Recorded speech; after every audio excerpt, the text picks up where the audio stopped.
Welcome to தாலி special. இன்றைக்கி தாலி ஸ்பெஷலாக கேரட் குழம்பு எப்படி செய்யலான்றதை பார்க்கலாம். கேரட் குழம்பு செய்கிறதுக்கு கேரட் வந்து இந்த மாதிரி ரொம்ப திக்காகவும் இல்லாமல் தின்னாகவும் இல்லாமல் மெலிசாக நம்ம வந்து கட் பண்ணி வச்சுக்கலாம். இது கூட வந்து இறால் போட்டு தாளித்து தான் கேரட் குழம்பு செய்ய போகிறேன்.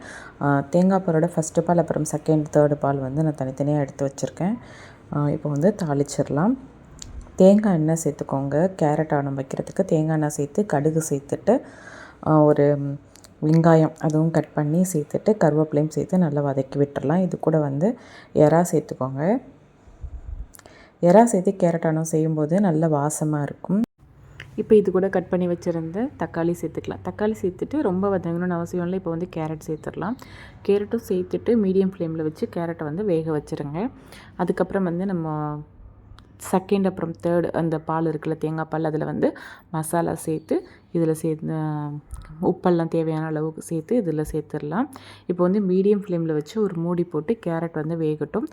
இப்போ வந்து நம்ம இதுக்கு தேவையான மசாலா ரெடி பண்ணிடலாம்.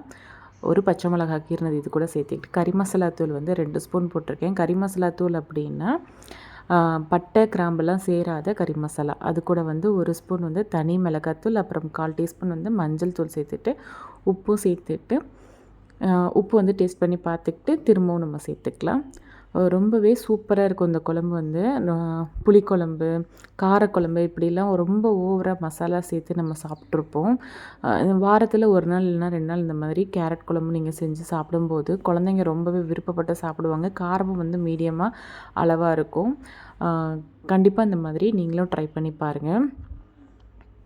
இப்போ வந்து நம்மளோட கேரட் வந்து ஒரு கால்வாசி நல்லா வெந்திருக்கும். இப்போ நம்ம கரைச்சி வச்ச மசாலா வந்து இது கூட சேர்த்துடலாம். இதில் வந்து கொதி வரணும். வந்து கொதி எப்படின்னா நல்லா வந்து அந்த மசாலாவோட ஸ்மெல் போயிட்டு நல்லா வந்து ஒரு ஆணம் மாதிரி அந்த இறாலோட சேர்ந்து ஒரு நல்ல ஒரு வாசம் வரும். அப்போ நம்ம ஓப்பன் பண்ணி பார்த்துட்டு ஃபஸ்ட்டு பால் இருக்கு இல்லையா, தேங்காய் பால், அதை வந்து சேர்த்து நம்ம குழம்பு இறக்கிட்டோம்னா நம்மளோட கேரட் ஆனால் ரொம்பவே சூப்பராக ரெடி ஆயிரும்.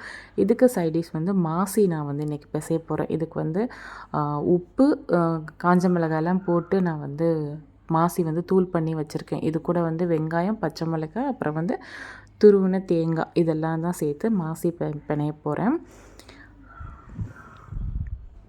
ஏற்கனவே இந்த மாசி வீடியோ வந்து நம்ம சேனலில் இருக்குது, லிங்க் வந்து கொடுக்குறேன். அதே மாதிரி நம்மளோட கறி மசாலா தூள் அப்புறம் மீன் மசாலா தூள் வீடியோவும் வந்து நம்ம சேனலில் இருக்குது. அதோட லிங்க்கும் வந்து நான் டிஸ்கிரிப்ஷனில் கொடுக்குறேன், செக் பண்ணி பாருங்கள்.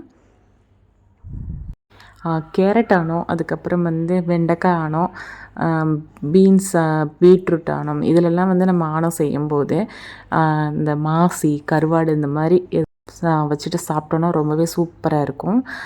அந்த மாசி நல்லா பிசைஞ்சிட்டு அந்த கையில் வந்து கொஞ்சம் சுடுசோறு அப்படியே ஒரு பிடிச்சி ஒரு கொலக்கட்டை மாதிரி வச்சு சாப்பிடும்போது ரொம்ப டேஸ்ட்டாக இருக்கும். நான் அதுதான் பண்ண போகிறேன். அதுக்கப்புறம் நம்மளோட கேரட் ஆனம் ரொம்பவே சூப்பராக ரெடி ஆயிடுச்சு. இதில் வந்து நல்லா கிளறி விட்டுட்டு இப்போது என்ன பண்ண போகிறோன்னா ஃபஸ்ட்டு தேங்காய் பால் அதை வந்து இது கூட சேர்த்துட்டு மீடியம் ஃப்ளேமில் வச்சு நம்ம வந்து ஒரு கொதி வந்ததும் இறக்கி வச்சிடலாம். ரொம்பவே சிம்பிளாக கேரட்டை வச்சு ஒரு குழம்பு செய்கிறது எப்படின்றத நான் உங்களுக்கு சொல்லியிருக்கேன் இந்த வீடியோவில். கண்டிப்பாக இந்த வீடியோ உங்கள் எல்லாேருக்கும் பிடிச்சிருக்குன்னு நினைக்கிறேன். பிடிச்சிருந்ததுன்னா லைக் பண்ணுங்கள், ஷேர் பண்ணுங்கள், மறக்காமல் சப்ஸ்கிரைப் பண்ணுங்கள். கண்டிப்பாக இந்த ஆனத்தை நீங்கள் ட்ரை பண்ணி பார்த்துட்டு எப்படி வந்துச்சுன்னு கமெண்டில் சொல்லுங்கள். தேங்காய் பால் வந்து ஃபஸ்ட்டு பால் சேர்த்துட்டு மீடியம் ஃப்ளேமில் வச்சு நம்ம வந்து கொதிக்க வச்சோம். இந்த அளவு வந்து கொதி வந்தால் போதும். ரொம்ப கொதிக்க வச்சோம் அப்படின்னா அப்படியே திரண்ட மாதிரி ஆகிடும். இப்போ நம்மளோட கேரட் ஆனம் ரொம்பவே சூப்பராக ரெடி ஆயிடுச்சு. இப்போ வந்து சாப்பிட போகிறோம். என்னெல்லாம் வச்சுருக்கேன்னா அவிச்ச முட்டை, அதுக்கப்புறம் மாம்பழம் சீசன் இல்லையா, அதனால் மாம்பழம் கூடவே நேற்று வச்ச பீட்ரூட் ஆனமும் சேர்த்து வச்சுருக்கேன். ரொம்பவே சூப்பராக இருக்கும் இந்த ரெசிபி. கண்டிப்பாக பீட்ரூட் ஆனம் ரெசிபி வேணும்னாலும் கேளுங்க, வீடியோ போட்டுடலாம். கேரட், பீட்ரூட், வெண்டைக்காய் இப்படின்னு சொல்லிட்டு நம்ம இதை தேங்காய் பால் மசாலாலாம் சேர்த்து நம்ம ஒரு குழம்பா குழந்தைங்களுக்கு அதில் சாப்பாடு போட்டு பசைஞ்சு அது கூடவே கொஞ்சம் நெய்யும் ஊற்றி கொடுக்கும்போது அதில் காரம் படாமல் அவ்வளோ அழகாக அருமையாக சாப்பிடுவாங்க. ரொம்பவே சூப்பராக இருக்கும். கண்டிப்பாக இந்த வீடியோ உங்களுக்கு பிடிச்சிருக்குன்னு நினைக்கிறேன். பிடிச்சிருந்ததுன்னா லைக் பண்ணுங்கள், ஷேர் பண்ணுங்கள், மறக்காமல் சப்ஸ்கிரைப் பண்ணுங்கள்.